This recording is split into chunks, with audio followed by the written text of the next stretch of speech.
নমস্কার। ঠাকুরমা স্বামীজি গুরুদেবের শ্রীচরণে প্রণাম জানাই। স্বামী ঈশানানন্দ মহারাজের লেখা থেকে কিছুটা অংশ পড়ে শোনাচ্ছি। শীত খুব পড়িয়াছে, মায়ের শরীরও প্রায় দিনই খারাপ যাইতেছে। দৈনিক সকাল সকাল স্নান করা মায়ের পক্ষে আর সম্ভব হইতেছে না। কাজেই ঠাকুরের পূজা অধিকাংশ দিন তিনি আর নিজে হস্তে দিতেও পারিতেছেন না। মা আমাকে বলিলেন, আজ তুমি ঠাকুরের পূজাটি করো।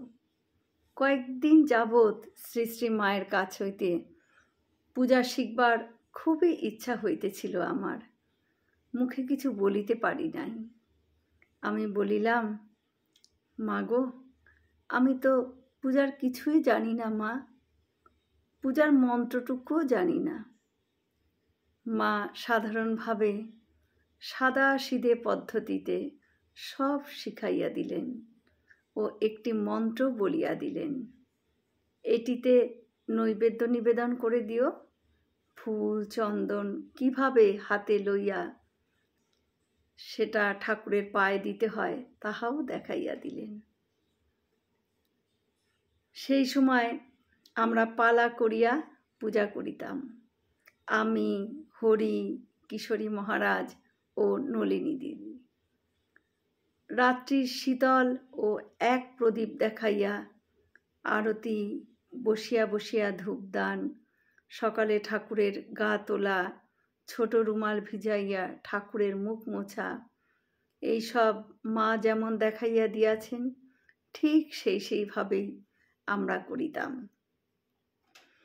দুপুরবেলায় রান্না হইলে ঠাকুরের অন্নভোগ শ্রী শ্রী মা নিজেই রান্নাঘরে গিয়া দিতেন। আবার মাঝে মাঝে নলিনী দিদিকেও ডাকিয়া অন্নভোগ নিবেদন করার কথা বলতেন। আমার ও হরির ব্রাহ্মণ শরীর নয়, সেই কারণে আমরা অন্নভোগ দিতাম না।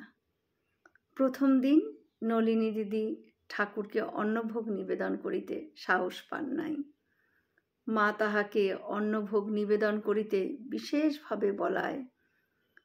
নলিনী দিদি বলিতেছেন, পিসিমা, তুমি তো ভোগ দেওয়ার সময় ঘর থেকে পঞ্চপাত্রে জল, তুলসী পাতা নিয়ে রান্নাঘরে ঠাকুরকে রান্না হয়েছে, এসো খাবে, এই বলে পেছন পেছন ডেকে নিয়ে যাও। তো আমি ঠাকুরকে কিভাবে কি বলবো? ও আমি পারবো নি। তুমি নেহাত না করো তো কিশোরীদাকে ডাকো। মা কিন্তু নলিনী দিদিকে দিয়াই এই কাজটি করাইয়াছেন। মা বলছেন, কেন? তুইও আমার মতন ঠাকুরকে চিন্তা করে রান্নাঘরে ডেকে নিয়ে যাবি। তুইও বলবি, পিসে মশাই ভাত খাবে চলো, এই বলে ডেকে নিয়ে গেলে ভাতের পাথর দেখাইয়া দিয়া ওই পঞ্চপাত্রে জলের ছিটা দিয়া দিবি। ওই করলেই তিনি খুব খুশি হয়ে খাবেন। তখন অত শত আর তোকে ভাবতে হবে না। নলিনী দিদি তখন বলিতেছেন, তাহলে পারবো আমি, তবে দেখো দোষ টোষ কিছু হলে আমি কিন্তু জানি নে বাপু। তারপর হইতে নলিনী দিদি মাঝে মাঝেই প্রয়োজন মতো ঠাকুরকে অন্নভোগ নিবেদন করিতেন। জয় শ্রী রামকৃষ্ণ।